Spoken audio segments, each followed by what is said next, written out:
Hey everybody, how you doing? Good morning. It's me, and I ran a little late this morning, so everything I plan to do is gonna be changed a little bit. I'm gonna just dig into my bookmarks, and there's a whole lot of like just headline stuff.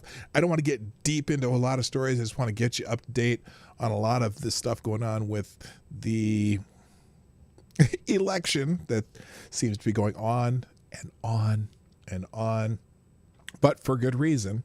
And also, I guess, just to make fun of a few things that I see over and over again, the gaslighting from some of the news media, and just everything that's going on. But like I said, it's going to be snippets today, snippet day and bookmark day. So buckle up, get ready.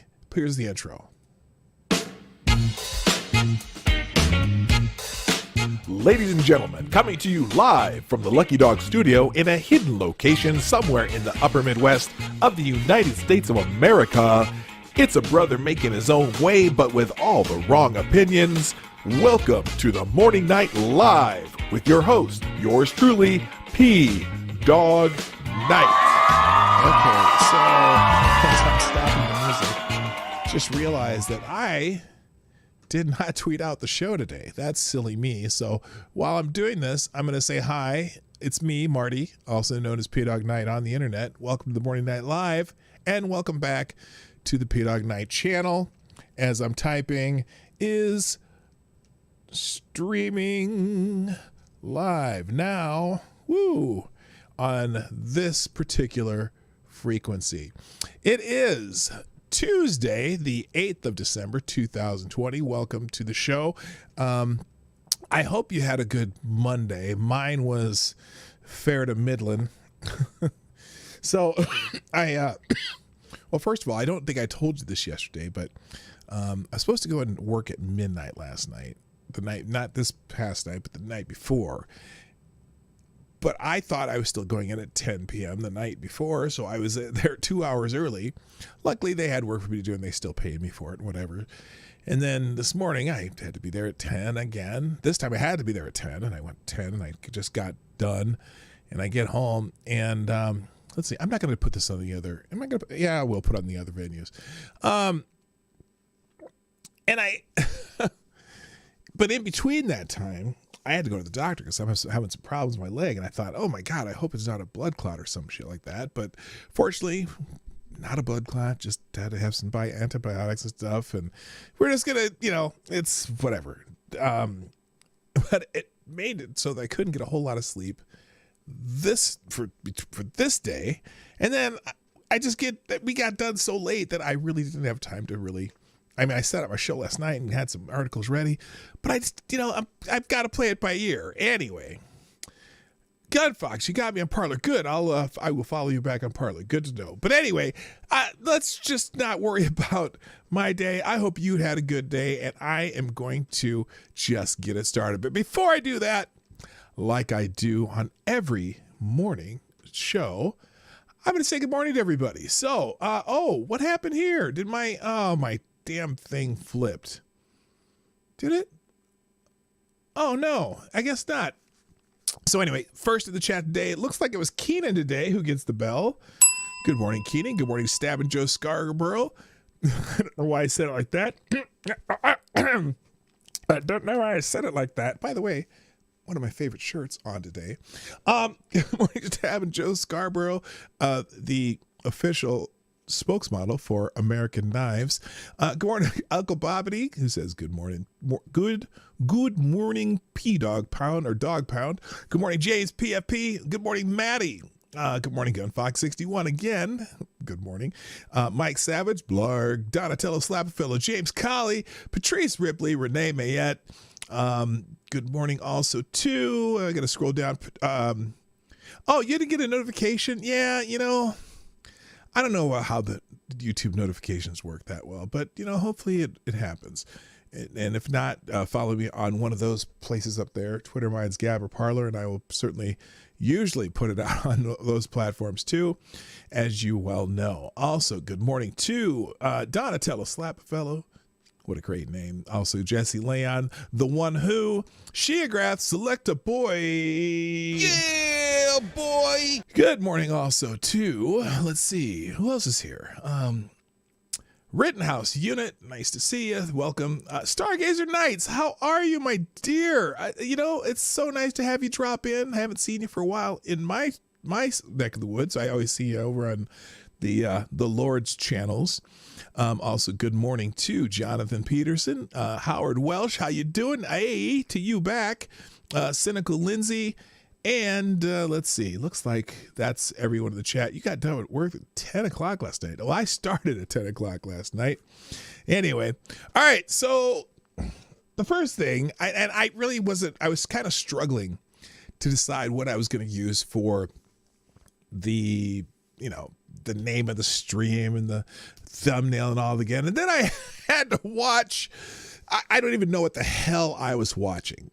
But I got this thing with Andrew Cuomo talking to Dr. Anthony Fauci. Now, I get it that they're a little bit, a new person is here. Oh, Katie the Skate, I didn't even see you there. Hi, how you doing, my friend?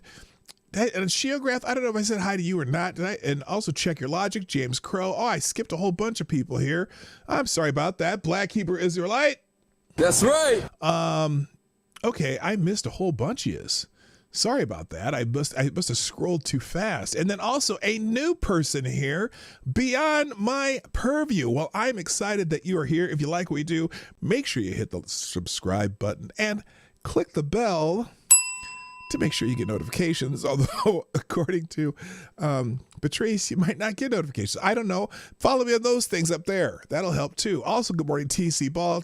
And I think I said Check Your Logic. Also, good morning to You're a Ridiculous Lunatic. Yes, that's a name. I'm not saying anyone is a ridiculous lunatic. All right. So let's, so Dr. Anthony Fauci was, I don't know what, this may have been like Andrew Cuomo's daily press conference, and they were just yucking it up. Everyone so feared the fear of the vid, the visitor from, the East. Well, East, let's see on this. Yeah. Okay. I'm there. East. Oh, well, how about you? Our first donation of the day. And I don't know. This is interesting. Is this, this is one of our sponsors. By the way, if you are fairly new here or don't always get how the donation thing works here, we do have a Streamlabs link in the description down below that makes you give less of your money to YouTube, but also we have YouTube super chats. And if you really don't have anything to, oh, we got another one there. If you don't know what you necessarily want to say, one of the things we do around here is we have sponsors, and you can write your own sponsor ad and put that in your donation chat. So our first new sponsor of the day is Smokers Poultry. Thank you with the 223. Smokers Poultry, for all your holiday poultry needs. Just come down to Smokers Poultry Farm and ask for a Big Dick Smoker. Oh my goodness. Okay, thank you, Smokers Poultry. Thank you very much. I appreciate the new sponsor, Smokers Poultry. Dick will take care of you. Dick will, yes. They have hens and cocks at Big Smokers Poultry. And okay, enough of the innuendo. Also, thank you. This is Kyle for the $2 through YouTube Super Chat, who says, "Hello, chat people." And P-Dawg. By the way, Smokers Poultry, you are the new Streamlabs Superstar Donor of the Day. Yes, you are. Okay, so let's talk. I'll smoke a cock on my. Oh my God. There's all kinds of crazy things going on here. Anyway, let's talk about the thumbnail and the name of the stream today, which I was going to spend a lot of it talking about COVID, but I'm going to change course here because I have all kinds of things in my bookmarks, and it's going to be fairly random today. Let's just put it that way. We'll go through some headlines. We'll talk about what's happening in the world and so on, whatever. I think your voice on saying that the vaccine... Shush, Governor Cuomo. Now, it was really weird because I got to put it on the screen before I do that. Okay, here we go. So Governor Cuomo, Andrew of New York, the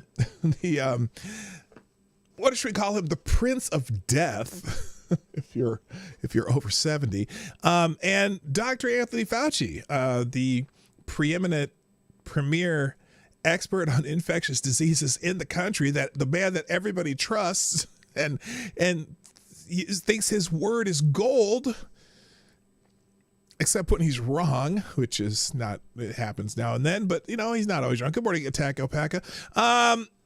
Here they are, just yucking it up. I just don't know what to think of this, but here we go. I think your voice on saying that the vaccines are safe would be important. I said that as soon as the vaccine is deemed ready and safe, I'll be the first one to take a vaccine. Maybe we enlist you. I'll do it with you. Okay, before he continues, now, because, they were saying that, oh, gosh, they weren't sure if they were going to take the vaccine. Now all these people are just jumping out there to take vaccines. By the way, did you know Dr. Fauci? So there's the Pfizer vaccine, right? Oh, and here's something you're going to hear today. I heard on the news this morning that you're going to hear over and over, that the Trump administration only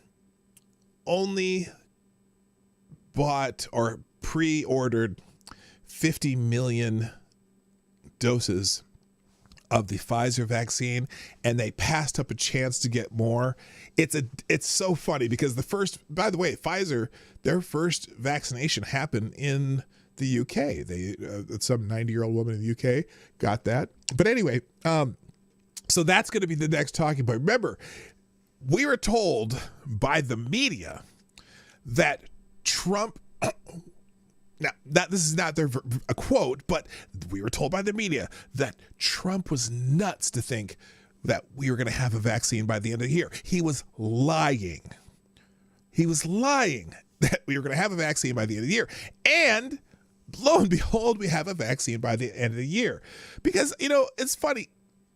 It's kind of like when Trump said probably the real death rate from people who get it was probably under 1%. And at the time it was 3% because they hadn't done a bunch of tests. And the media was just saying, well, he's lying. He's not following the science, right? And then it turns out that he was right on that. Well, same with the vaccine. He said, oh, well, we're going to have a vaccine by the end of the year. I just think we are. Anyway, and lo and behold, here's the vaccine. The first person using it was yesterday or today. I don't know. It's London time, so it must be today, but it's kind of yesterday it was a long, I don't know. If you're up it was really early this morning for our time. Let's put it that way.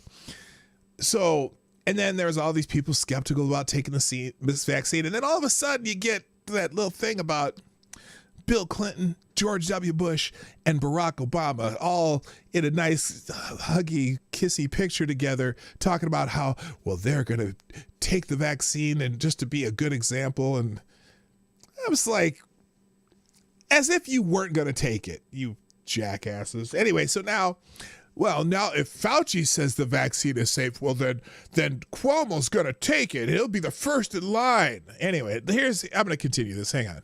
An ad telling New Yorkers it's safe to take the vaccine to put us together. We're like the modern day De Niro and Pacino. You can be whichever you want. You can be the De Niro. Oh, just yuck it up. Yes, you killed 30,000 old people in New York, but you're yucking it up about being like, I'm going to run that back because that music might have not you might not have heard it. The modern day De Niro and Pacino to put us together. We're like the modern day De Niro and Pacino. You can be really? Whichever you want. You can be the De Niro or Pacino. Fauci and Cuomo. I'll give you a front. Who do you want to be, De Niro or Pacino? Which one do you want to be? Hey, maybe you could stick a giant Q-tip up your nose too and just yuck it up. Yeah, I'm sure. Yeah, that's what we want to have, these two jackasses. I don't want to insult one or the other. If I say one, I don't want to hurt the feelings of the other. Yeah. So either one. Who's the politician? See, I was All right, thinking- last question. I know you're down in Washington. You're doing great duty, Good but I know Lord. you miss New York. We want to figure out what to send you for Christmas. What Oh, thank food God do you're you using your miss press the conference for most this. that you can't get down there, that you could get if you were back here in New York and God. Brooklyn? You know, Governor, whenever I need some comfort food and I dream back of my days in the Bensonhurst section of Brooklyn, the thing that comes to my mind are two things: a nice Nathan hot dog and a really Whatever. Shut up. Anyway, so they're yucking it up, and it's so lighthearted and happy and whatnot. Good morning, ex-Bubba Hotep. Good morning. Who'd I miss here? Oh, I got you. Okay. Anyway, and also thank you, ex-Bubba Hotep, for the donation through Streamlabs, and ex-Bubba Hotep. You are the new Streamlabs Superstar Donor of the Day. With the $4.99, who says, quote, wasn't there a presidential debate where the moderator argued with Trump about this? Why, yes, there was. In fact, it was the last debate. In fact, I wonder if we can find that. Let me see if I can find that real quick.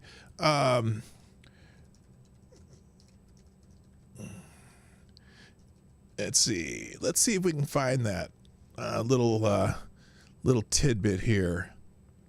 Yeah, right here. This is here we go. I'm gonna put this on the screen. In fact, let's put this out here.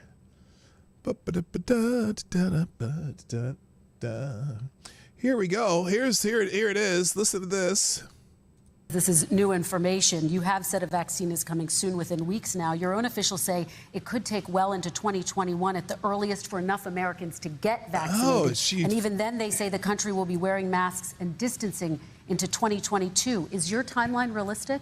No, I think my timeline is going to be more accurate. I don't know that they're counting on the military the way I do, but we have our generals lined up, one in particular that's the head of logistics.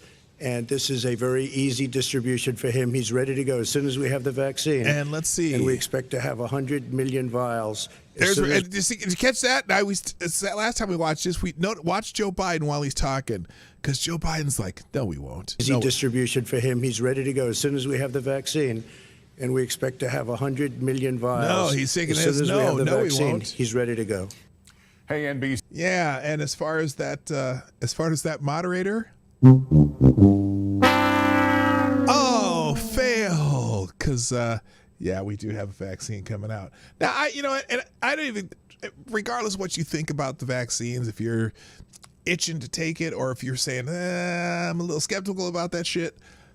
Either way, we got 3-4 different companies, two for sure, that already have vaccines ready to go. And, whatever. So anyway, let's see. Let me check my notifications real quick here, and then we're going to move on. Thank you, ex-Bubba Hotep, for tweeting out the show. Also, Maddie also tweeted out the show. Thank you very much. Oh, ha! Speaking of which, Maddie sent me something. I know you're here, Maddie, and I thought this was hilarious. This is something, like I said, this is going to be an odds and ends show. But I just thought this was fantastic. Let me make sure. Let me see here. Is there another article about this? I know there was. I just saw it in the thingies here. Well, anyway, this is precious. So, remember a while back, President Trump had the CEO of Goya Foods visit him at the White House, and they had the round table, and the CEO Goya Food was out there praising Trump for making sure that business in the country could move forward, and we were doing well, and just saying, he kind of endorsed President Trump. You know what I'm saying? This Hispanic dude, President Goya Foods, they do a whole line of Mexican spices, beans, rice. They have a whole big old line of Mexican food, right? or I don't know. I don't want to call them Hispanic foods. They're Mexican foods. Okay. By the way, good morning, Shimu. And some people, needless to say, were a bit upset about this. Some, and in particular, New York Representative Alexandria Ocasio-Cortez. She was very upset that this president of Goya Foods was, hobnobbing with the president of the United States because she is not very fond of the president of the United States. And so she tried to organize a boycott of Goya Foods. She mentioned it in Twitter. She tweeted out something about, in fact, let me see if I can find her tweet. Let me try, see if we can find it here. Let's see. Let's go AOC Goya.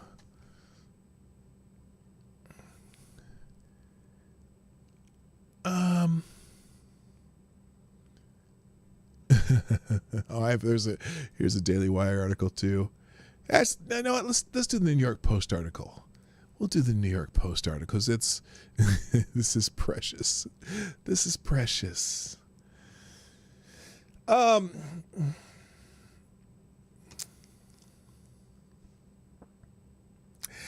AOC named Goya Employee of the Month after boycott call leads to sales spike.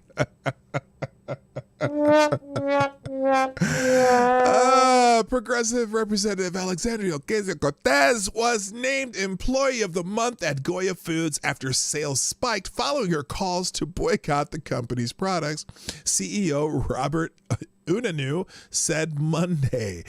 When she boycotted us, our sales actually increased 1,000%. Robert Unanu said on the Michael Berry Show. So we gave her an honorary. We were never able to hand it to her, but she got Employee of the Month for bringing attention to Goya Foods and our adobo. By the way, their adobo spices are fantastic. I've been using their adobo spices for probably about 10 years now. It's really good stuff.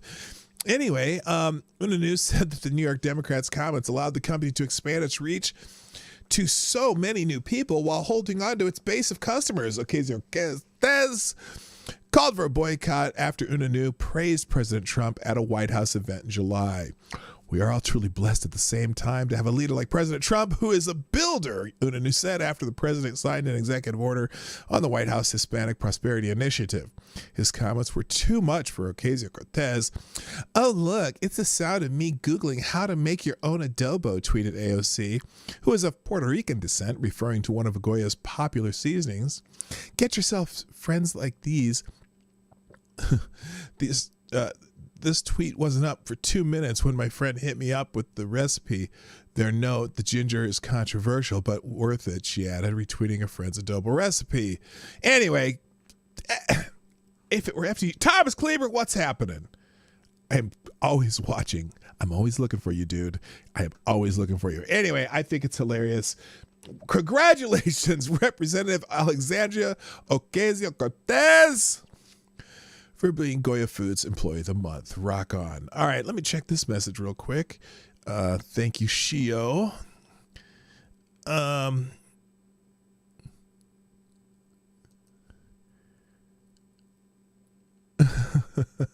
Okay.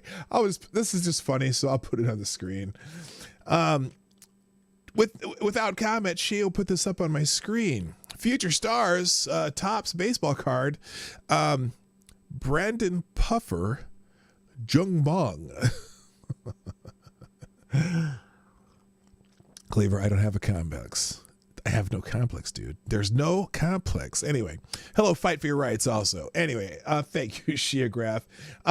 If you guys send me shit, sometimes I'll put it on the screen. Sometimes I won't. It just depends on what kind of day I'm having. And today I'm having a random day, and it was a good day to put something on my bookmarks. All right, let's get into some of the other things I have bookmarked, though. This was annoying, and not because of the person in the the picture here. So you're all familiar with the White House press secretary, Kayleigh McEnany, who's here having a lovely time with her child,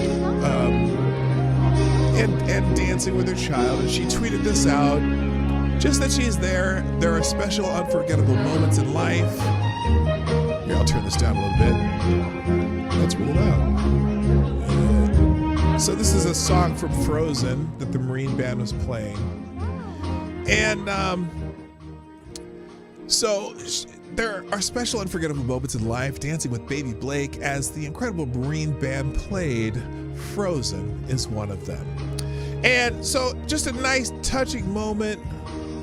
Mother and child. Yes, I know the music is too loud. I turned it down. Well, I forgot. I'm 20 seconds behind you. Now I realized it right away. So great, right? Just a nice little tweet, touching moment, mother and child. And there's no one around her, right? Well, you know, some people just can't allow anyone to have a precious moment, right? And so the Twitter shit that went on, ex-Bubba Hotep sent me this, and I feel bad because you were ex-Bubba Hotep was heated because this was crazy. So here's some of the replies. Oh, keeping it real. Baby Blake appears unimpressed. I think he's for Biden Harris 2020. Well, yeah, that isn't the worst. Here's one. This is the kind of stupid shit people write when they just are deranged. The moment was so special with your toddler daughter, first of all, that you could not set that glass of wine down, let alone ensure her safety from the Trump virus. Didn't seem like she was standing around anybody, and I don't know if you ever, your child wants you to pick him up when you happen to be holding a glass of wine. Well, it just happens. I don't know if you ever, maybe this person's never had children and doesn't understand that. Here's one. Having one's child taken from their mother's arms at a border and never seeing them again is probably unforgettable too. Well, aren't you a turd in the punch bowl?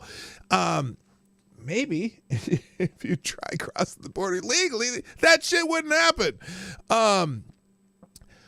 We don't want a job to consume anyone to a point reality becomes fiction. We want employees to follow the law and still themselves to be in that position. Many awakened nights over a book. Why can't people say I cannot be part of this?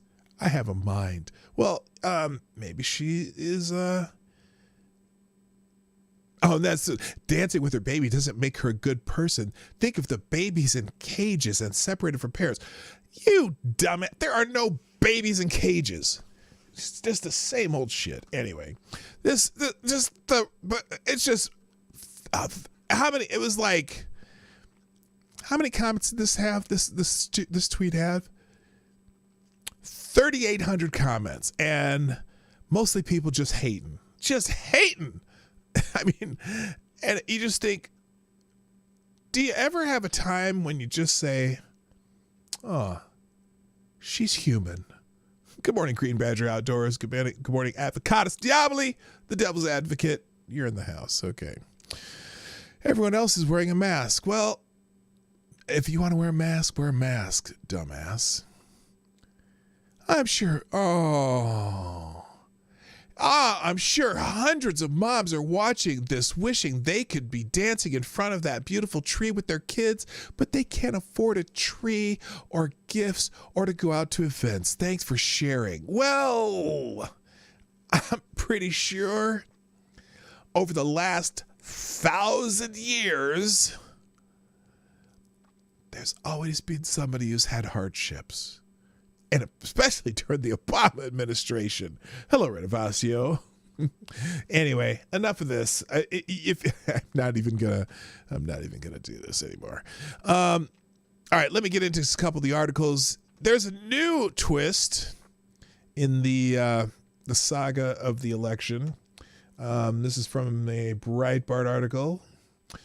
Texas sues Georgia, Michigan, Pennsylvania, Wisconsin at Supreme Court over election rules. I don't know if this is going to go anywhere. We'll see. The state of Texas filed a lawsuit directly with the U.S. Supreme Court shortly before midnight on Monday, challenging the election procedures in Georgia, Michigan, Pennsylvania, Wisconsin on the grounds that they violate the Constitution.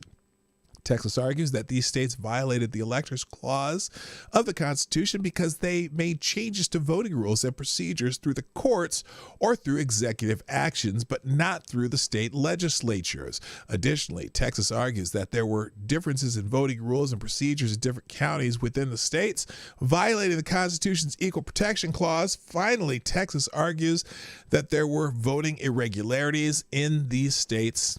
As a result of the above, Texas is asking the Supreme Court to order the states to allow their legislatures to appoint their electors. The lawsuit says, quote, certain officials in the defendant states presented the pandemic as the justification for ignoring state laws regarding absentee and mail-in voting. The defendant states flooded their citizenry with tens of thousands of ballot applications and ballots in derogation of statutory controls as to how they are lawfully received, evaluated, and counted.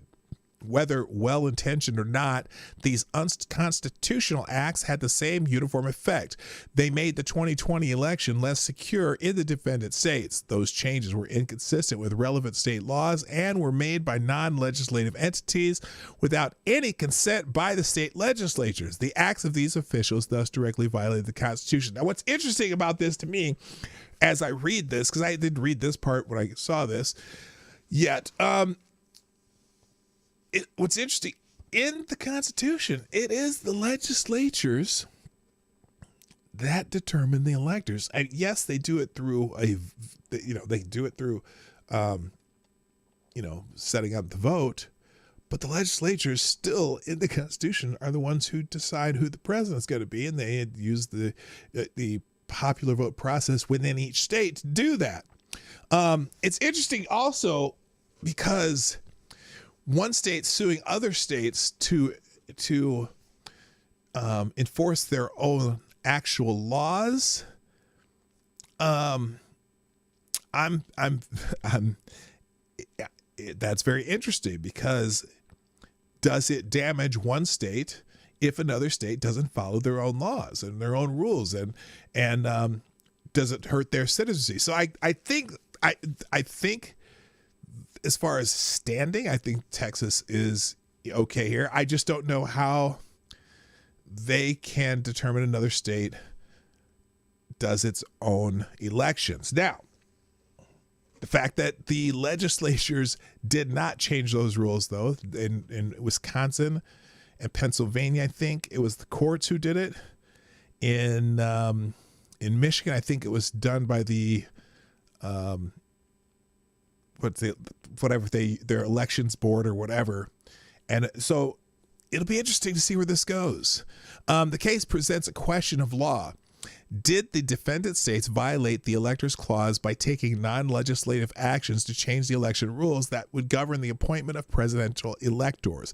These non-legislative changes to the defendant states' election laws facilitated the casting and counting of ballots in violation of state law, which in turn violated the Electors Clause of Article 2, Section 1, Clause 2 of the U.S. Constitution.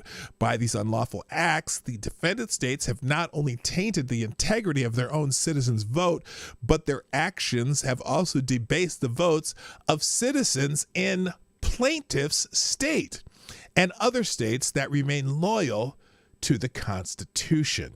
Any lawyers in the House? I don't know. It'll be interesting to see.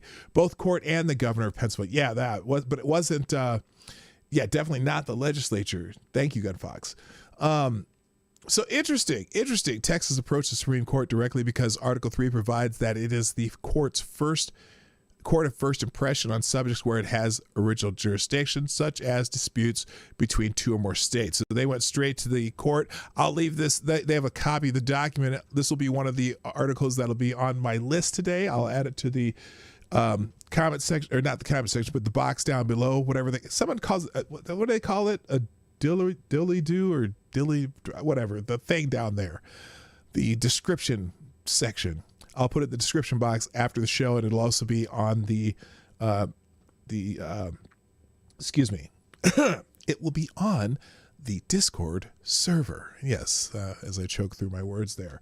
So very interesting. Another twist. There's a lot of twists.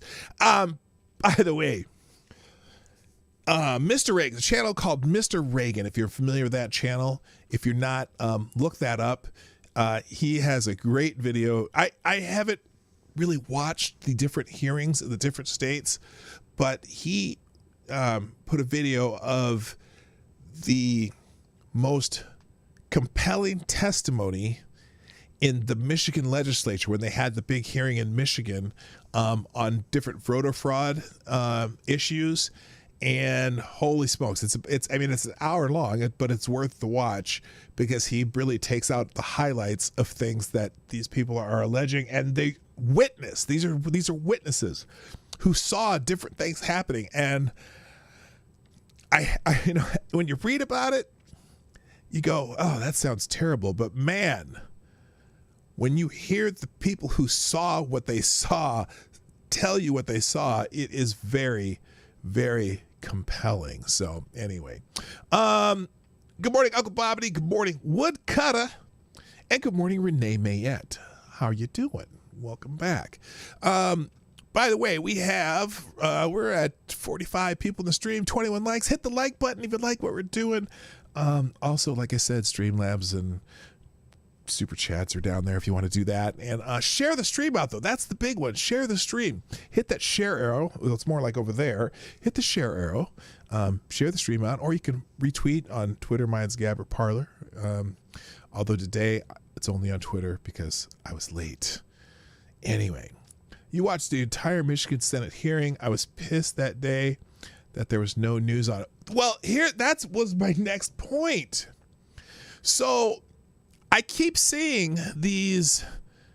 Okay, so here's an example of what you see from, let's say, this is CNN. When I see tweets like this from CNN, okay, now this is not necessarily. Well, anyway, this is the talking point, and you hear it all the time. So this tweet says, there's a growing rift inside the Republican Party between those who are willing to call out President Trump on his baseless attempts to overturn the election results and those who aren't. So here's the interesting premise here. Okay. First of all, they like to use this word baseless. I'm pretty sure if you've been watching any of the Project Veritas, going through the CNN calls and seeing how Zucker, the head of CNN News, conducts his meetings, and clearly very biased and whatnot. They like to use this word baseless or without evidence or whatever. But what's amazing is CNN, there have been all these hearings. Now, these hearings, you'd think that they would be at very least, reported on. But if you go on CNN, they're not saying anything about these hearings. I don't even know where the footage from this hearing was, but these hearings, there's a lot of information. And so for them to say baseless, when clearly, I watched the highlights from this Michigan here. In fact, let me see if I can find here.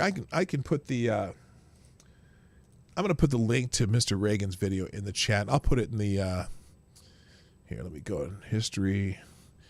I'll put it. That'll be one of the links to today. But for them to say that it's baseless is pretty ridiculous. Mr. Reagan, fraud compilation from Michigan. In fact, we can watch just a minute of this. It's quite. We'll watch one person. In fact, let's go back. There's one person in particular that I want to watch. Let's see, where's she at?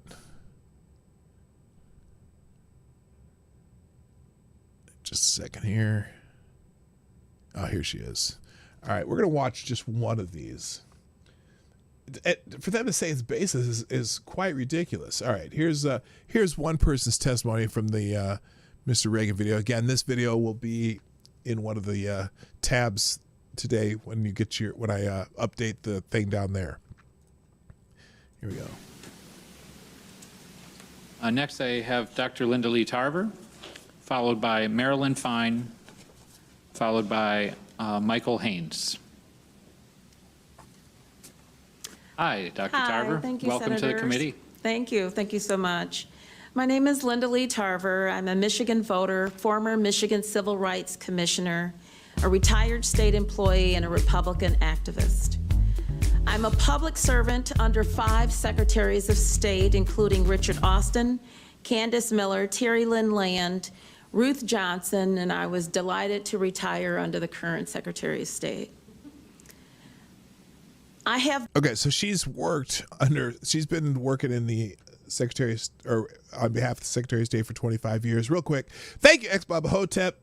Another $4.99 on Streamlabs, who says, you brought up a good point. CNN, MSNBC, C-SPAN, etc. had no live feed of the hearing. Yeah. Why? Why?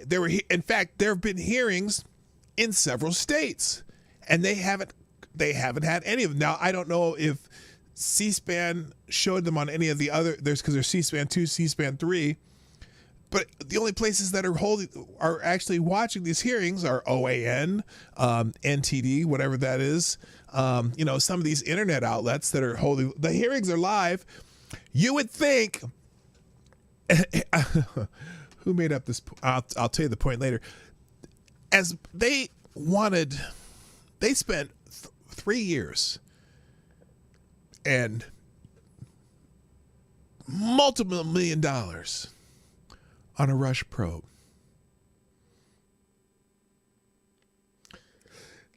Where they got no evidence.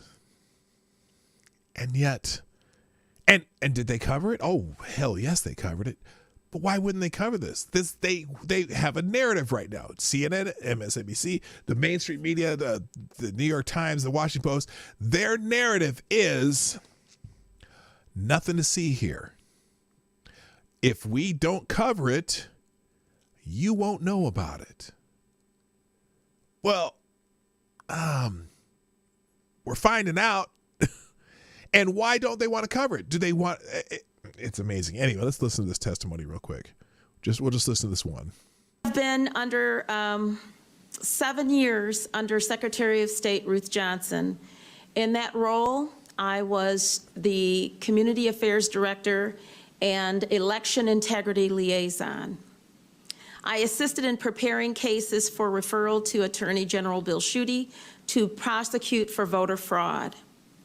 Ballot harvesting in Detroit, Flint, and Pontiac has been going on for decades. It's a misdemeanor to give your ballot to anyone not allowed by law to receive it, and it's a felony to take that ballot. People have been prosecuted in Michigan over the years as a result. Ballot stuffing, ballot curing, and complete fraud in the issuance, handling, and processing of ballots has not been addressed, and no election after 2020 should be considered fair unless we get this right this year. Amen. The complete hate, disdain, and apathy for Republican poll challengers is but one way of how elections are. I'm sorry. This is not who I wanted to watch. Let's get back to, I'm going to go back to someone who actually, she talks for a long time. She did have, let's see if she gets to this. On duty shall protect, option, shall protect urban areas. It also says in subsection. Hang on. Nope, she's just talking about the law. It has been going on too long. And there's several people who testified to actually things they saw. So let me go back and go to someone who actually, here's one right here. Let's go to this lady. Hang on.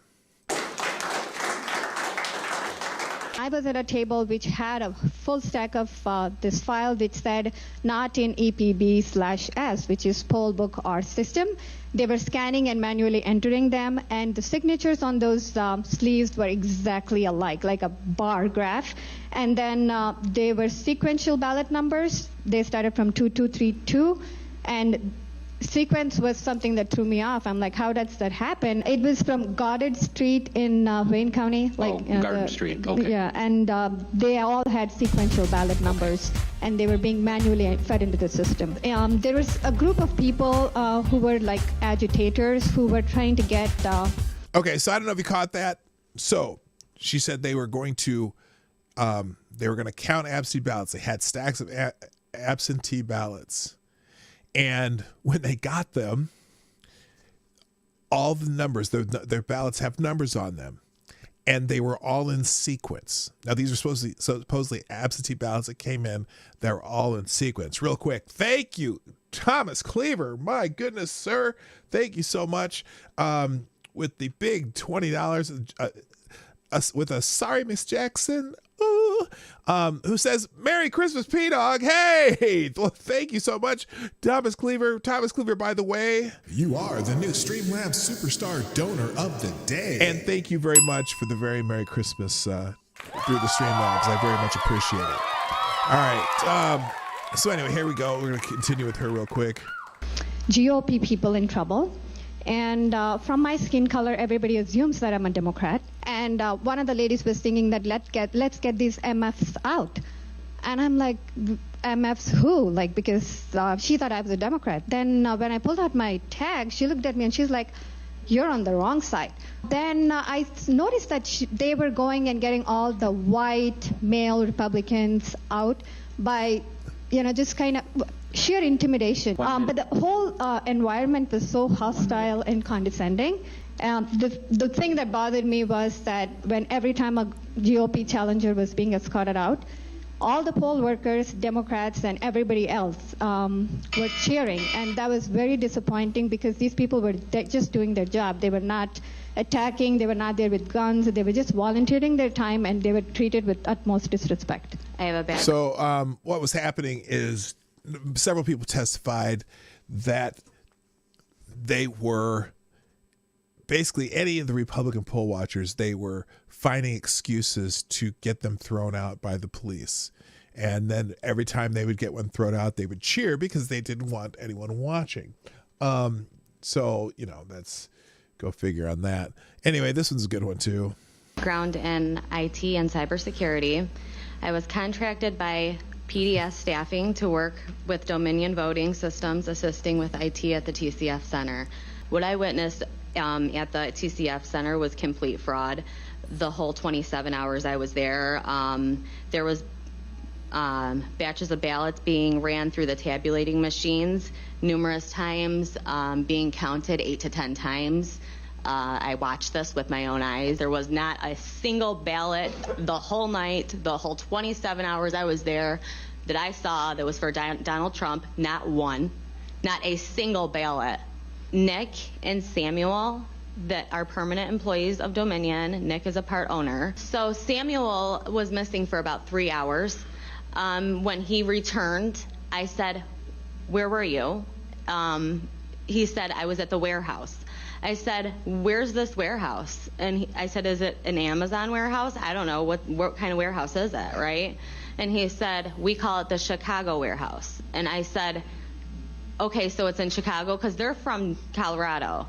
I said, so it's in Chicago? And he said, no, Melissa, it's in Detroit. We call it the Chicago warehouse.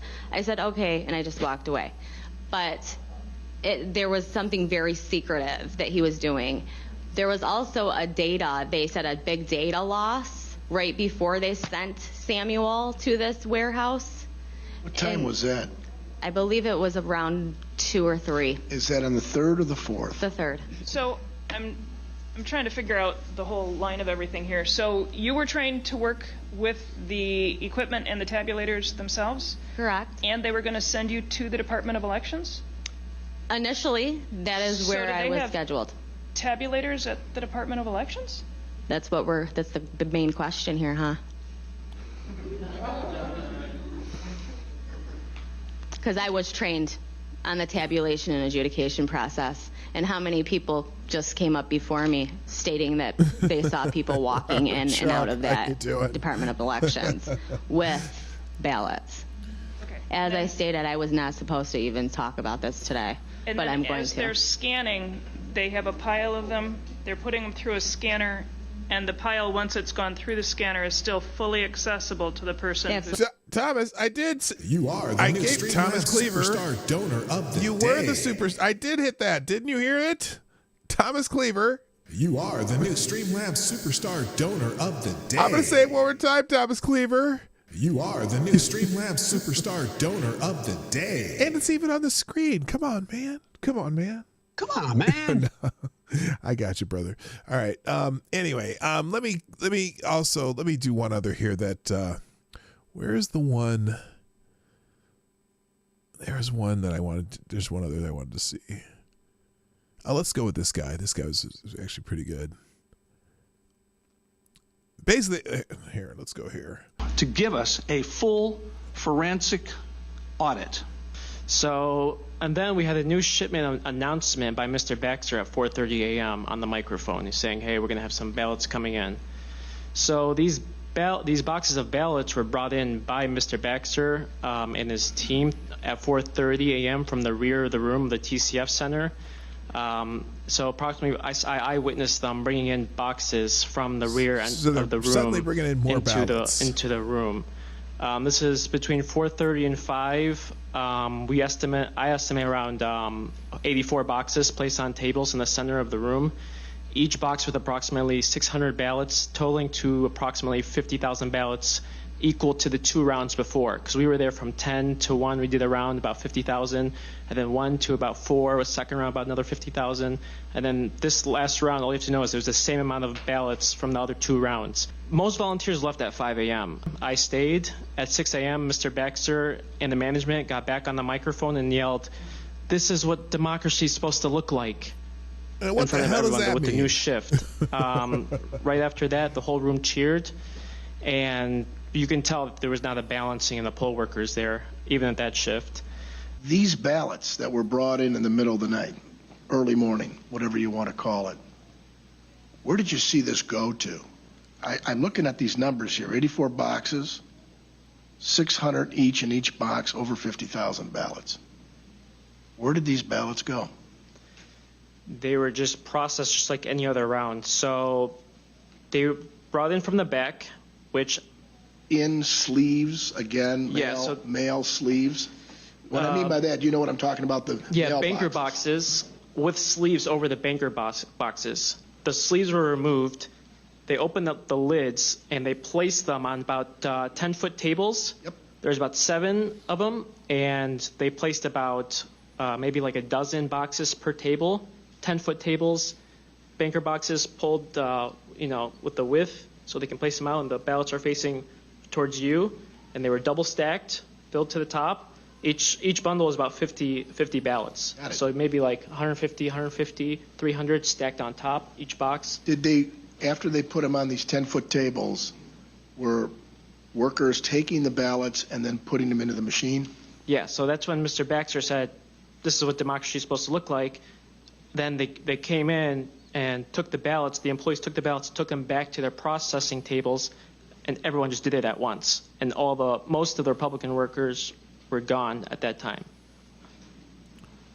So that was after a lot of the Republican poll watchers were gone. So anyway, like I said, I'll put that video in the description down below. It'll be in the links today on the one tab links that I add to the description after every show. So anything that we see today, any videos, any news articles, or anything we read, and then I usually put a couple bonus articles that we didn't get to in that tab every day. If you want to check out those links after the show, you can go down to the description sometime later in the morning. I usually do it right away, right after the show, add it to that so that those links are there. So, and then also if you want, you can leave some comments in the comments section, get that stuff going, because I'm trying to get more comments in my comments section. So anyway, that'll give you some incentive there. So anyway, so that video by Mr. Reagan has highlights. I mean, he has, like I said, it's an hour highlights of different things that different people said. And it's not the full testimony, but it is, different, just all the shenanigans. And the funny thing is, what little I've seen of the hearings in every place that they do these, it's very similar stories. They come in with all of a sudden this stack of ballots comes out of nowhere. Or in Michigan, there was a lady who she did a video of herself talking about how she's coming to work, and she's not there very often, but she decided to come into work this day, and she's coming in there and she's got a stack of ballots that are, none of them have return addresses. So she's there filling in return addresses. And in Michigan especially, they've got ballots that were from addresses where houses weren't even there, addresses to mailboxes, etc., mail to businesses, registrations that didn't exist. The military ballots that they had, not one single vote for Trump in the military ballots, and they looked like they were Xerox copied. That's also in this particular testimony, and all with the same, and all the same signatures with the same handwriting. Just total shenanigans. And so when anyone like CNN says something like, has something there that says baseless accusations or baseless attempts to overturn the election, well, they're just not covering it. And so they think if they don't cover it, it doesn't exist, right? This is CNN. Anyway, all right, I'm going to go to my commercial real quick, and then I'll be back in about 1 minute as I get myself organized here. I'll see you in a minute.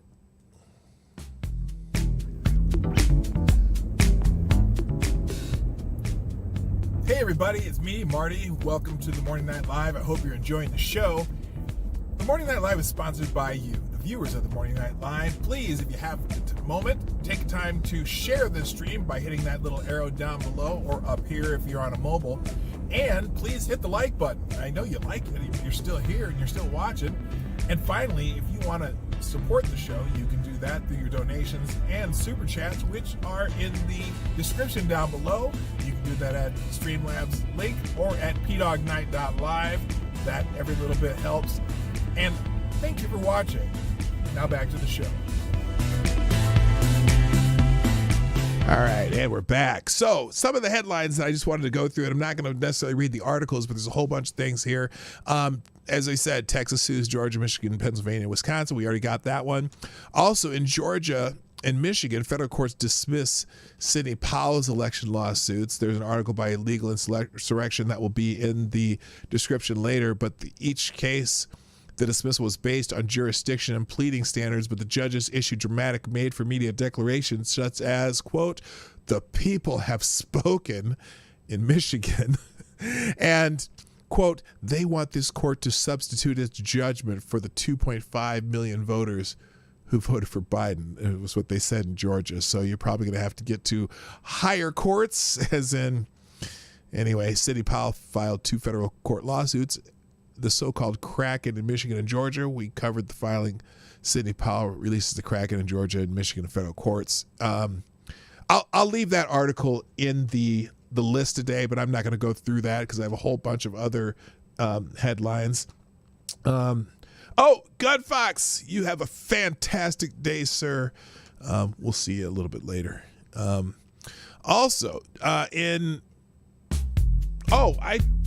missed a Ex-Bubba Hotep. Another $4.99, and he keeps doing. I keep saying that's Jack Cochran's girlfriend. In the alert, Ex-Bubba Hotep says mainstream media. Well, there was no widespread fraud, quote unquote widespread. I mean, we didn't see fraud of the U.S. election throughout the entire globe. Well, that's just it. That's the other one they keep saying. Thank you, Ex-Bubba Hotep. I appreciate you. And so does the rest of the audience. They keep saying that there's no evidence. Well, first of all, they were saying there was no election fraud whatsoever, right? No, there's no. This is the media and everybody else. There's no election fraud whatsoever. Well, wait, there was no widespread fraud. Oh, there's no widespread fraud? So there was fraud, but just not widespread? And then it's like, well, there was some fraud, but not enough to overturn the election. Well, that definition keeps getting narrower and narrower. And so I'm thinking eventually it's going to whittle down to being like, okay, they stole the election eventually. They might have to say that. Just depends on how the news keeps going. But other headlines, Jenna Ellis says swing state legislatures will reject false, corrupt results and switch electors to Trump. Now, I'm not so sure. This is what I am going to go through because I'm not so confident that Jenna Ellis is correct here, but we'll take a look. She says that the swing state legislatures will reject false, corrupt results and switch electors to Trump. On Monday, President Donald Trump's personal attorney, Jenna Ellis, predicted that legislatures in 4 key swing states would reverse their certifications of 2020 election results, showing Democrat Joe Biden prevailing over Trump, exercising their authority to change the way electors in the Electoral College are apportioned and handling the election. This legislative approach represents another facet of the Trump team's push to reverse the allegedly tainted results. We do have the parallel paths. We are continuing on in the judiciary, and I do anticipate that we will get to the Supreme Court, Ellis told Fox Business Charles Payne. The legislative approach represents an alternate path to the same result. Ellis said she and former New York Mayor Rudy Giuliani have been going to the state legislatures and telling them that they actually have the constitutionally delegated authority to make sure that they select their delegates in the manner that does not allow for corruption. When all these rules and laws in these states have been ignored, it's actually their constitutional obligation, responsibility, and exclusive power to make sure that they take back their delegates and they don't allow these false certifications to move forward, the Trump lawyer opine. So now, this is what's fascinating. In Arizona, there have been some, let's see, where is it here? Hang on a second here. Let's see. Arizona, 28 members of the Arizona legislature have actually called for the decertification of the of the vote there, of the election there. In a joint statement on Monday, 28 members elect of the Arizona legislature. 28 members and members elect of the Arizona legislature called for the decertification of the 2020 election. The election should not have been certified with a number of irregularities and allegations of fraud, said House Majority Leader Warren Peterson. Especially troubling to me are the allegations surrounding the vendor Dominion. The lawmaker added it's imperative that a forensic audit occur immediately of the equipment and software. Upon any showing of fraud, the legislature should immediately convene and decertify the vote. So that's interesting. By the way, good morning, Special K on Acid. I didn't say hi to you yet. That's interesting. I don't know. Because right now they do have, someone help me out. Is it Pennsylvania where they have 28 voting machines that they're going to forensically audit? That should be interesting. It's this process is grueling to me, and it's like they're running out of time, and so I just gotta wonder. I wonder how this is all going to hurt. Update: the Arizona legislature has decided to close down for a week after Giuliani tested positive for the coronavirus. Trump campaign attorney Jenna Ellis blasted Arizona Speaker Bowers for taking the absolutely unnecessary action. Bowers is among the Arizona legislators calling for the decertification of the election. That's interesting. God. It was totally unnecessary and a move by a weak leadership and simply to run out the clock, Ellis wrote in a subsequent tweet. Everyone in Arizona falls days outside the CD guidelines for close contact, but trust the science. God, that's an update that I wasn't ready for. Anyway, let's see. Other headlines. Let's see. Oh, we have another eyewitness account of potential voter fraud. I'll just put that one in the, that'll be in the links. Michigan House Committee threatens Dominion CEO with a subpoena. Apparently, they had asked the Dominion CEO to come and testify before the legislature, and apparently he said, well, what did he say? Did he say F off? Who knows? Here's a Breitbart article. Let's see. Exclusive. Michigan House Committee threatens Dominion CEO with a subpoena. Michigan House Committee looking into alleged vote fraud in the 2020 election is threatening Dominion voting systems with a subpoena to appear and testify. In a letter obtained exclusively by Breitbart News, State Representative Matt Hall told Dominion CEO John Polis that he ignored Hall's pre-Thanksgiving invitation to testify before the committee, and in a letter dated December 4th, invited him again to appear. On November 23rd, I sent you a letter inviting you to join the House Oversight Committee so that we can get answers to the many questions that we have regarding the potential issues that occurred on Election Day. I have not received an answer to my request, Hall said. I'm writing again to request your appearance before the House Oversight Committee so we can further investigate Dominion's role in the election, he wrote. Yada, yada, yada, bing, bang, bang, walla, walla, bing, bong, and all that jazz. Yeah, there's a lot. I can't tell anymore if this shit's just huffing and puffing, but not blowing the house down. We need more blowing. Oh my goodness. Pennsylvania, Ted Cruz to argue the Pennsylvania election case before the Supreme Court. If you heard that, Justice Alito moved the deadline for a response from Pennsylvania officials from Wednesday to this morning at 9 a.m. Also, evidence suggests that Keystone State's election may have been neither free nor fair. Statistical analysis of Pennsylvania's voting data shows troubling patterns. That will be in the links today from the from the Spectator.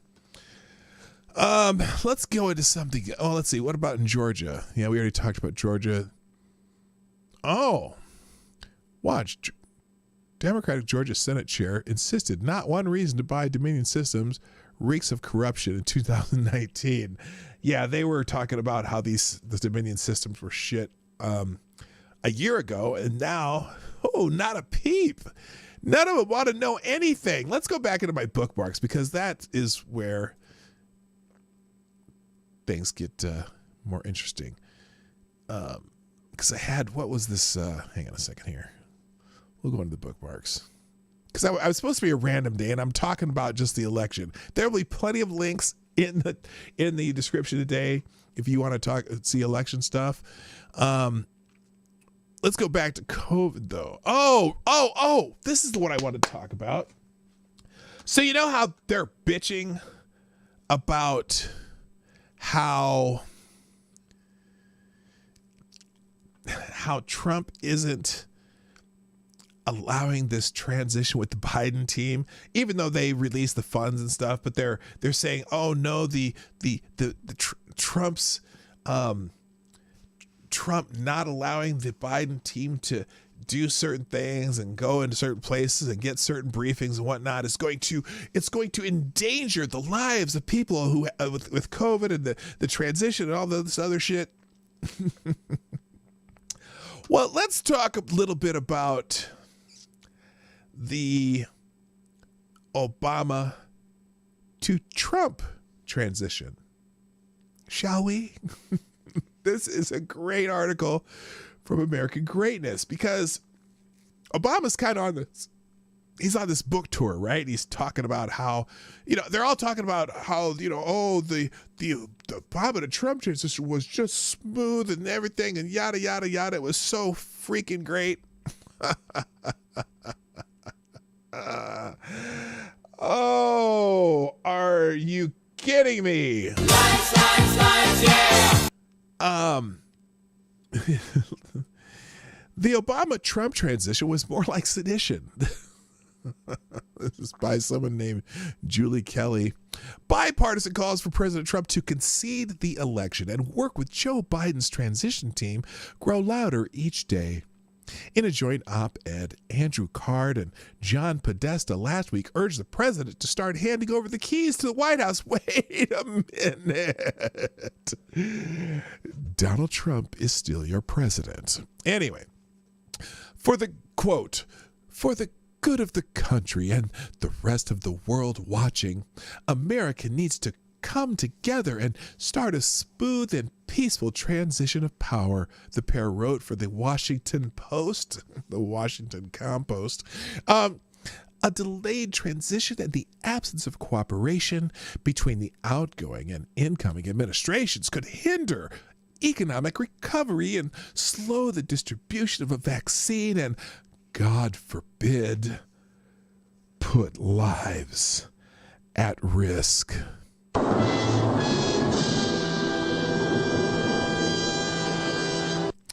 The bipartisan Beltway ruling class measuring the Oval Office drapes for Biden now has summoned its biggest gun for backup, Barack Obama.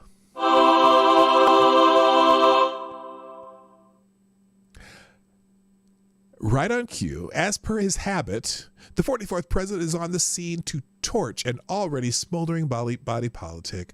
Obama began his media book tour this month, timed undoubtedly to coincide with a volatile post-election period, and he is hard at work antagonizing his biggest political foe. The first volume of his 2-volume memoir, A Promised Land, is 768 pages long. Damn, he likes to talk about himself. In an interview with CBS News' Gayle King over the weekend, Obama bragged about his handling of the transition between his White House and Donald Trump. Quote, the peaceful the peaceful transfer of power, the notion that any of us who attain an elected office are servants of the people, Obama explained with a straight face. We are not above the rules. We are not above the law. Former president told the swooning Scott Pelley on 60 Minutes that there are a set of traditions that if we followed in the peaceful transfer of power, the outgoing president congratulates the incoming president, instructs the government and it's the agencies to cooperate with the new government coming in. Oh, really? Now, thank you, ex-Baba Hotep. Excuse me, with the $4.99. Sounds like you are putting out the Colonialist Linear Time. I'm telling you, linear time. Whoo, yes. Thank you, ex-Baba Hotep, very much. Appreciate the generous support as you always do. If those remarks don't make your eye roll all the way back in your head and prompt a loud guttural guffaw, nothing will. Between Election Day 2016 and Inauguration Day 2017, Barack Obama and Joe Biden may have given the public impression of a peaceful transfer of power, but they were working behind the scenes to sabotage the incoming president and his team. Obama, on his way out the door, set in motion 4 straight years of internal insurrection. It was sedition, not transition. At the very moment Barack Obama welcomed Trump to the Oval Office on November 10th, 2016 for a kumbaya photo op, his FBI was spying on Trump campaign advisor Carter Page and, by extension, Donald Trump. Barack Obama's FBI, under the corrupt leadership of James Comey, used fabricated political opposition research to convince a secret court that Page was a Russian agent and had conspired with the Russians to rig the election. Election integrity, anybody? Comey and Sally Yates, Obama's deputy attorney general, signed the initial FISA warrant on October 21st, 2016. Comey's FBI was also investigating 3 other Trump associates, including his former campaign manager and Lieutenant General Michael Flynn, the incoming national security advisor. After Trump won, Obama continued to stoke the fantasy that Trump's election was illegitimate due to Russia's attack on our democracy. Whoa. Illegitimate? It sounds like Obama was attacking democracy. On December 9th, 2016, Obama amplified the farce by instructing his intelligence community to conduct a full investigation into the 2016 election. A mere 20 days later, the review was complete. On December 29, 2016, Obama announced a series of weak retaliatory measures against the Kremlin. The so-called intelligence community asset, authored by then CIA Director John Brennan, was issued on January 6, 2017, exactly 2 weeks before Trump's inauguration. But the document claimed without evidence, hey, there's words that media likes to use a lot right now, without evidence that Russian President Vladimir Putin ordered an influence campaign to hurt Hillary Clinton and help Donald Trump win. By the way, do you know what their you know what their assessment was? They were moderately confident. Moderately confident. You know what that means? That means we have no evidence. Anyway, on the same day, the intelligence community was released, the intelligence community report was released. Obama's FBI director and director of national intelligence met with Trump in New York City. Comey, citing what he later called unverified and salacious accusations contained in the Steele dossier, warned President-elect Trump on January 6, 2017, that the Russians might have a recording of prostitutes urinating in front of him in a Moscow hotel room, the so-called P-tape, that could give the Kremlin leverage over the new president.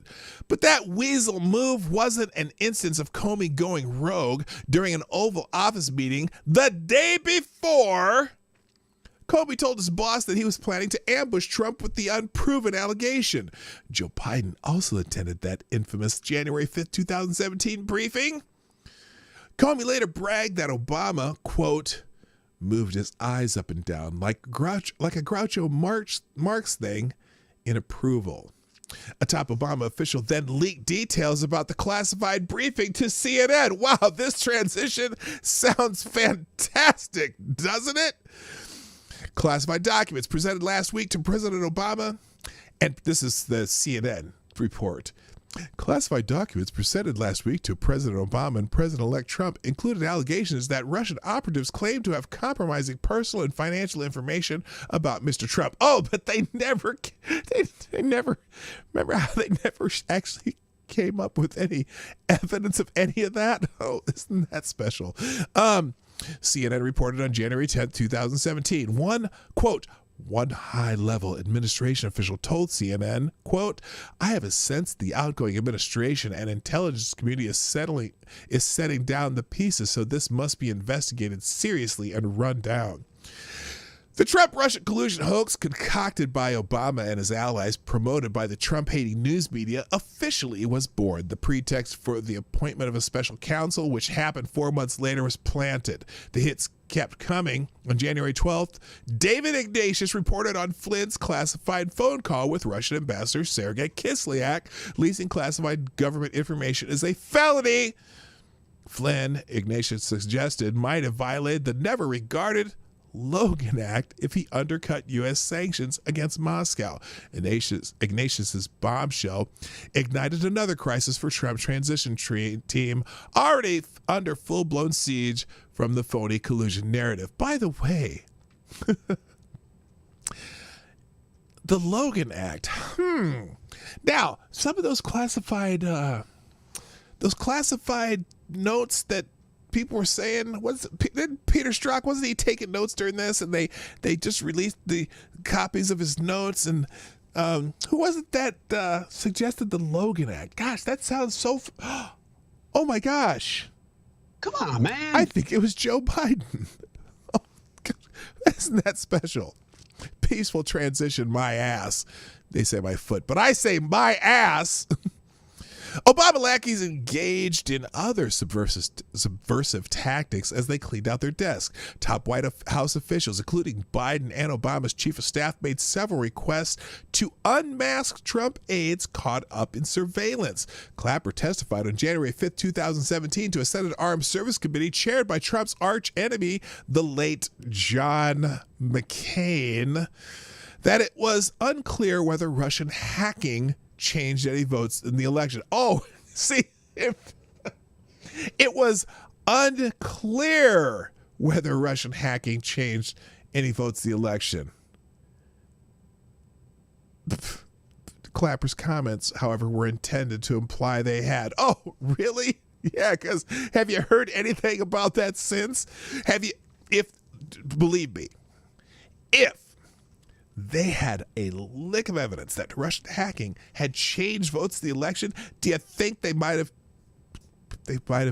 disclosed that in a hearing somewhere or on CNN or MSNBC or any of the, I mean, it would be all over the media if that happened, right?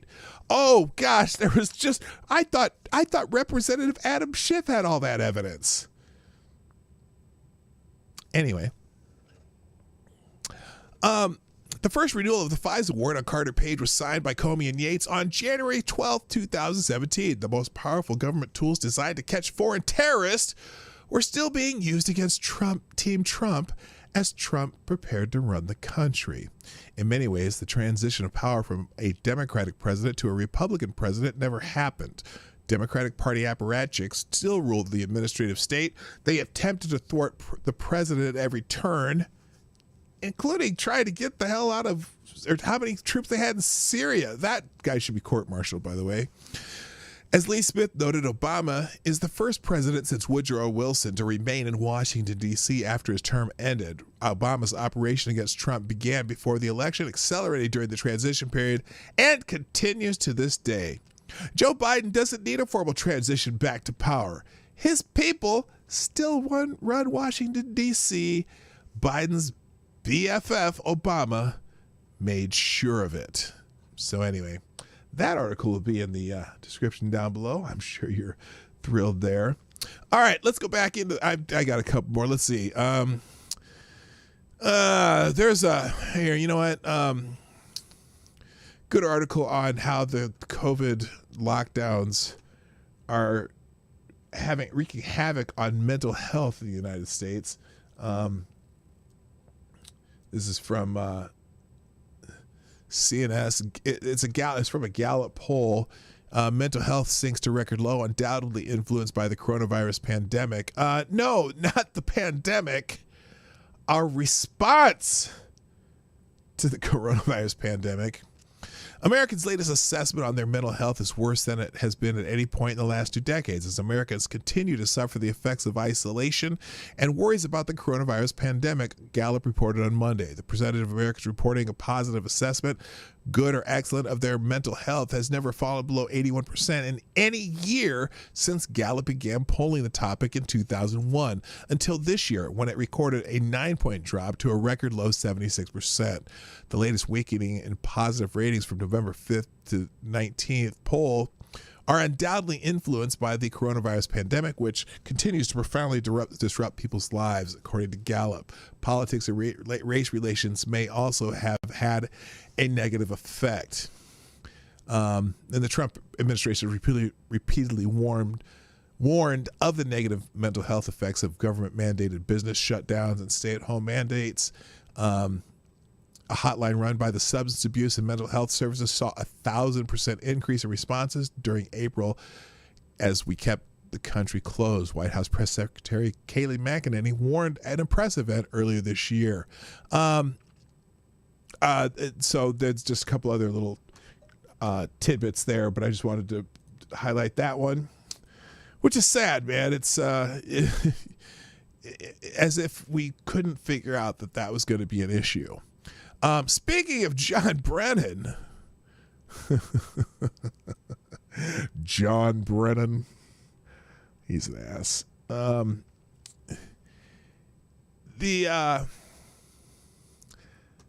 Well, how do I put this mildly? Well, I'll just use the headline, because the headline pretty much says it all.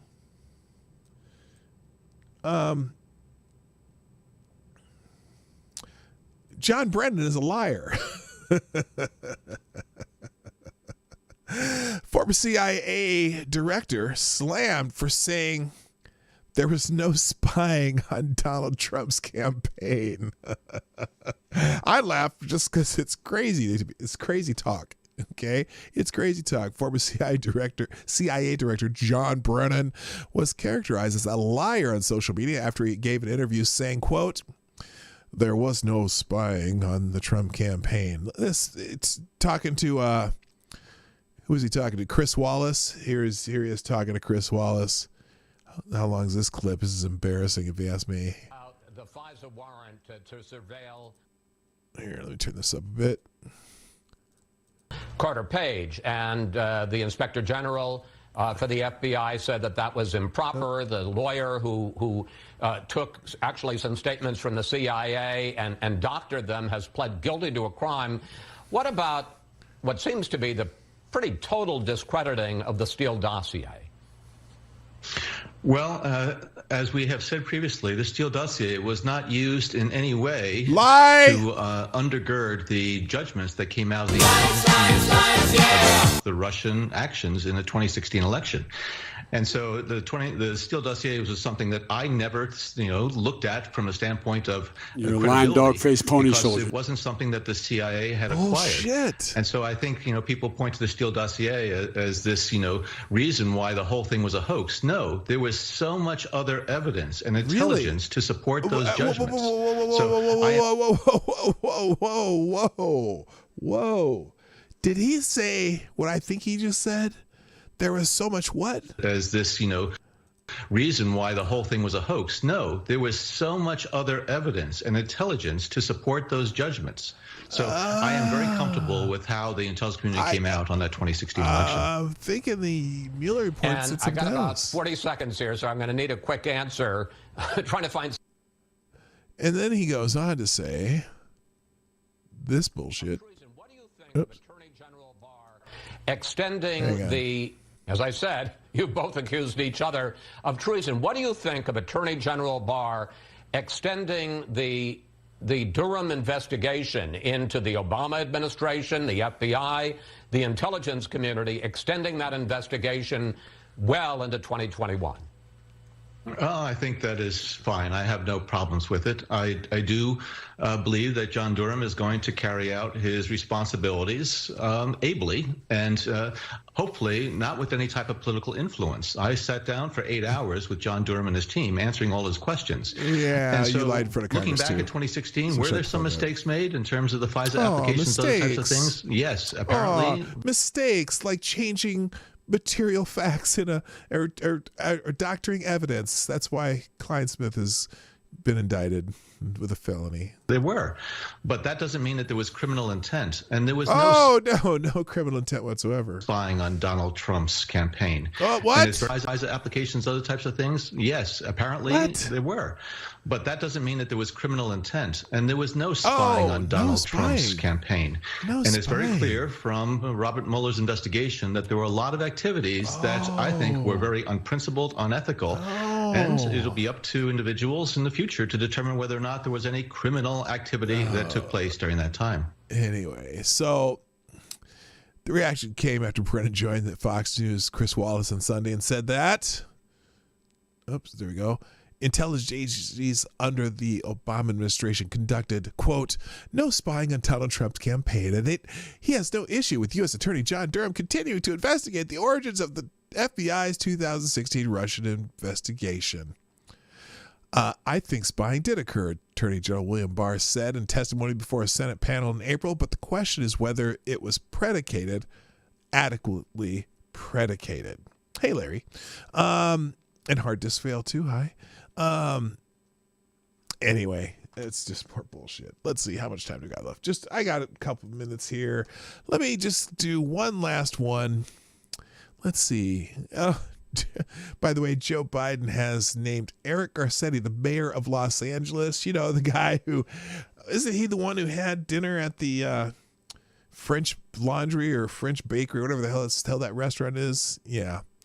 This motherfucker. Okay, hang on. Sorry, I'm randomizing here.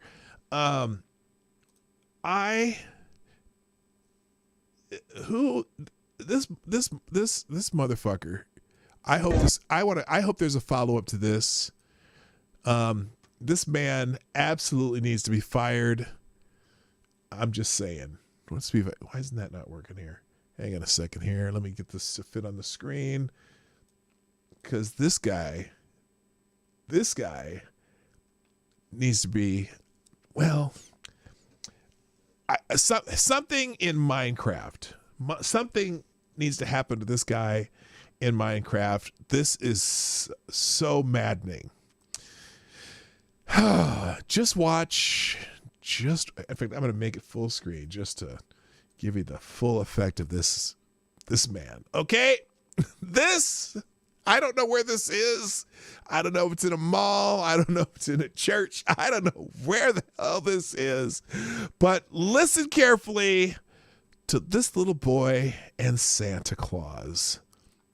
Good morning, Mr. No. And Spambot 22. Here we go. This guy, yes, yeeted into the sun in Minecraft. Here it is. Gird your loins. What do you want for Christmas? You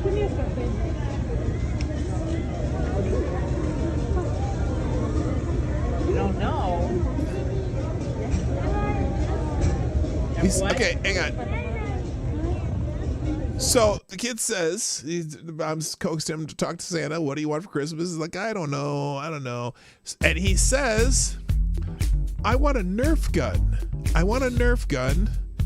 Oh, hang on.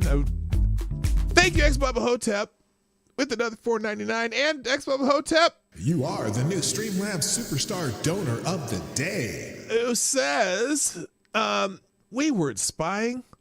We were investigating through false means to spy. I mean, look at them with no reason. I mean, false reasons. I mean, ain't got shit.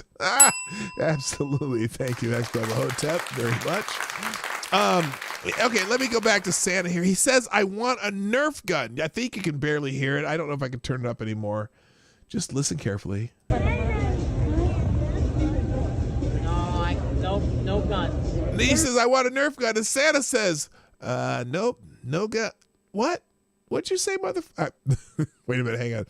I'm sorry. I'm gonna narrate this in a different way in a moment. Here we go. I want a Nerf gun. No guns. No gun. No, not even a Nerf gun. Not even a Nerf gun. Nope. And the kid looks at Bob like, what the fine, but I can't bring it to you. But what else would you like? Oh. There's lots of other toys. There's Legos. There's bicycles. There's cars and trucks. What do you think? What do you think? It's okay if you're dead. Motherfucker, he wants a Nerf gun. Don't cry.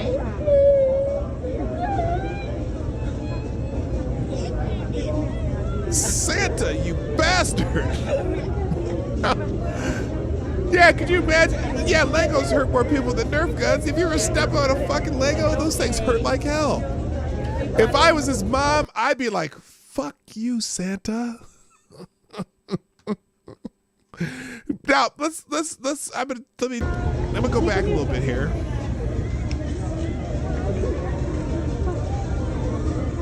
You don't know. You don't know? I want a Nerf gun. A what? I want a Nerf gun. No guns. No, not even a Nerf gun. You know what? That's the time when the little kid pulls out a Glock. I said I want a Nerf gun, motherfucker. I don't know if this dude's a mall Santa. It looks like they're in a mall. Does it look like they're in a mall? You know what I want? Here's what I want okay, here you go. Here's what I want for Christmas. Just stay with me here. This is what I want for Christmas. I want to know who this Santa is. I want to know his name. And I want the Saint Dick. I want to see a news report that this Santa has been fired and asked never to trespass in that mall again. Just someone did a FTS? Yeah, FTS! FTS! Who gave me the FTS up here? I know I saw an FTS up here. Jesse Leon, you get another bell. FTS to that Santa. Holy shit, what an asshole. I'm sorry. It's not up to that motherfucker to tell this kid yes or no. All he has to say is yes. If his parents are cool with the kid having a Nerf gun, he's cool with the kid having a Nerf gun. FTS motherfucker. What an asshole. I need to. All right, let's do this. I don't want to end on that. There's got to be something. Do I have anything good in my bookmarks? Let me see here. Just a second here. Here's my. It's so funny because my friend, the redheaded libertarian. This is a good point by the redheaded libertarian. Like I said, it's random as hell today. Suddenly, the same people who spent 3 years and $32 million trying to prove Russian collusion don't want to be thorough. So weird. Oh my gosh. Anyway, ladies and gentlemen, I am stunned.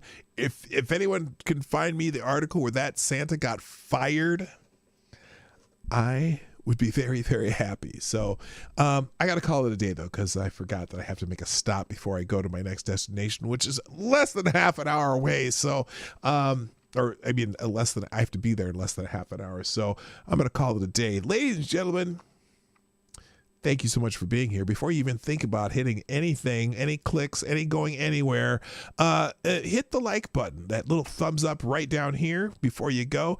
And if you have not done so already, share the stream, share it on other social media. Like I said, I'm surprised. Somebody in this stream shares this stream on Facebook, and because I get people from Facebook on here every once in a while, and that's cool because I don't put this stream on Facebook. Somebody does, or on Tumblr or Reddit or Twitter, mine's Gab or Parler up there.